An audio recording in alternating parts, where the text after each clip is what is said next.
Après plus d'un an et demi de guerre à Gaza et l'intensification des bombardements touchant les familles, l'acteur et réalisateur Ivan Attal a de nouveau partagé son ressenti sur la situation, lors d'un cri du cœur prononcé le 30 mars 2025 au micro de Frédéric Aziza sur Radio J.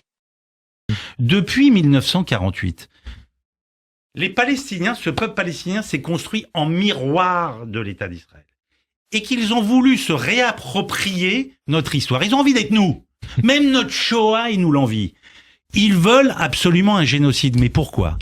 Parce qu'ils pensent que le monde nous a donné Israël après la Shoah. Donc après un vrai génocide. Donc ils se disent, on va émouvoir le monde en disant que nous aussi on est victime d'un génocide et on va nous donner des territoires.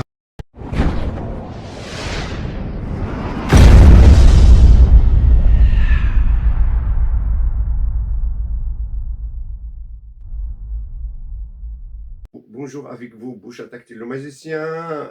Aujourd'hui, je vais vous parler de la polémique Ivan Attal. Et avant de parler de cette polémique, je vous pose la question, est-ce que vous savez la différence entre l'envie et la jalousie?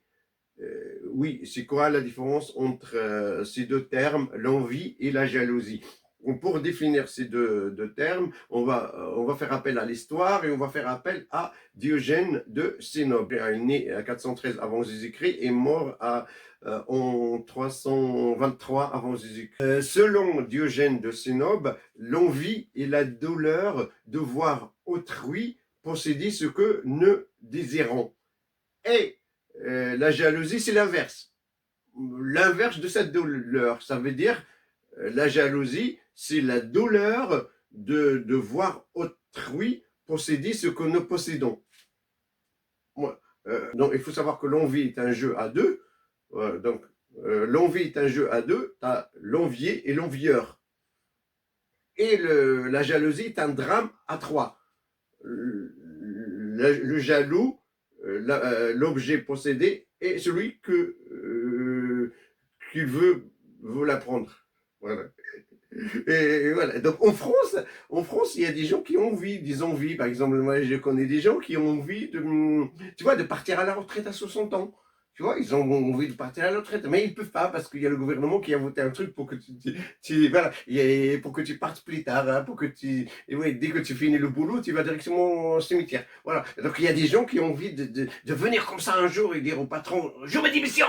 Connard, je démissionne, j'en ai marre, parce que j'ai le dos crevé, parce que je suis fini, parce que je suis rien là, j'ai mal partout, tout ça, ils ont envie, mais ils peuvent pas. Pourquoi? Ils peuvent pas un jour comme ça dire à leur patron, voilà, je démissionne. Non, parce qu'ils ont des charges, ils ont des enfants, voilà, ils ont des loyers à payer, ils peuvent pas. Par exemple, il y a des étudiants qui ont envie de ne pas faire la queue pour l'aide alimentaire. Oui, ils ont envie d'acheter leur propre repas et tout, voilà, et tout. Il y a des gens aussi qui veulent pas être à découvert, par exemple, le 25 du mois, ou le 20 du mois, ils sont en train de prier Dieu, s'il vous plaît, faites en sorte que ce soit à découvert.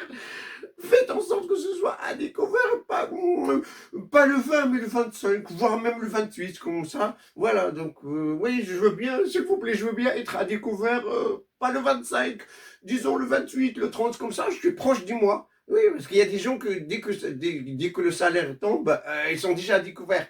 Donc ils sont en train de prier Dieu pour être découverts le plus tard possible. Ils ont envie de ça. Oui, voilà. Donc et ça c'est quand tu as un salaire, hein, parce qu'il y en a qui n'ont même pas de salaire, donc ils ont envie d'avoir un salaire, ils ont envie de travailler. Oui, mais figurez-vous que oui, j'ai découvert en Palestine, ils ont des envies bizarres en fait.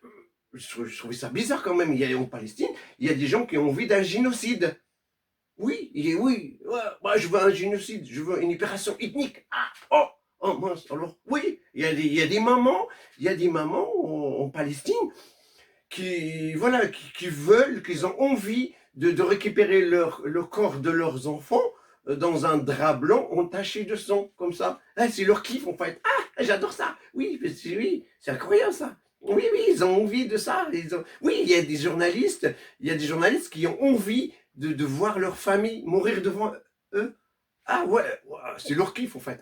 Ouais, Oui, il y a des gens qui, oui, qui trouvent un bonheur de récupérer le corps de leurs enfants et de leur famille, se les gravats et tout. Waouh, waouh. Il y a encore des familles et qui veulent mourir avec le phosphore blanc. Oui, ils en sont leur kiff. Ah, ils disent, moi j'adore ça. Ah, j'adore ça. Oui, c'est leur, ouais, ils sont très heureux. Oui, oui, depuis qu'ils étaient petits, ils rêvaient de ça. Ils rêvaient de mourir avec le phosphore blanc. Et quand tu leur dis, ouais, mais là, t'exagères, là, attends, ils te disent, mais non, c'est les sionistes qui nous ont dit ça. Ouais, c'est les sionistes qui nous ont dit ça. Ah bon, ils vous ont dit quoi, les sionistes? Bah, ils nous ont dit que c'est Dieu qui leur a autorisé d'utiliser le phosphore blanc, hein, pour tuer les gens. Oh, toi, tu es là, tu dis, ah bon, mais si les sionistes l'ont dit, c'est que c'est normal. Un message à Yvon Attal, hein, faut, t'es pas intouchable, hein, t'es pas intouchable, et t'as pas de talent, hein, même ta femme, hein, t'as pas de talent, on t'a mis ici parce que c'est par piston uniquement, mais t'as pas de talent, hein, il y a beaucoup mieux que toi, hein, il y a des artistes qui sont 1000 fois mieux que toi, mais toi, tu es là pareil. Donc, la moindre des choses, c'est que tu sois humaniste et ferme là, s'il te plaît, Yvon Attal. Attention, la roue tourne.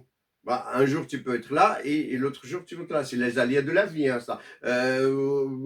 Pour pour te démontrer ça, revenons toujours à Diogène le chien. Diogène le chien, voilà, il était riche au départ, hein. Il a passé une vie sans argent. C'est un fils à un banquier, hein. Diogène de Sénobe était un fils de banquier. Et son père, il s'occupait de vérifier les transactions de monnaie, tout ça. Il faut savoir que le mot banquier, ça vient de banca, le mot italien. Le banca, c'est la table sur laquelle on faisait des transactions. Je répète, donc, Diogène les chiens, et son père, il était banquier, et à un moment, il se mettait à faire de la fausse monnaie. Le papa de Diogène le chien, à un moment, il se mettait à faire de la fausse monnaie. On l'a rattrapé. Le système l'a rattrapé, hein, comme Marine Le Pen. On l'a rattrapé, hein. Avec son fils, on l'a mis dehors. Allez, maintenant tu dégages. Donc il est devenu clochard, il habitait, voilà, il était dans la rue, tout ça. Il mendiait, Diogène le chien, mendiait au pied des statues pour s'habituer au refus, hein. Pourquoi je te dis ça, Yvan Natal? C'est pour te dire, attention, la vie, voilà, la vie, ça tourne, hein. La vie, c'est pas, voilà, tu peux être là et le lendemain, tu es là et tout ça. Voilà, donc, et je sais pas de quel côté tu es, mais en tout cas, à mon avis, tu passes sur le bon côté de l'histoire. Essaye d'être humaniste et ne pas avancer des bêtises.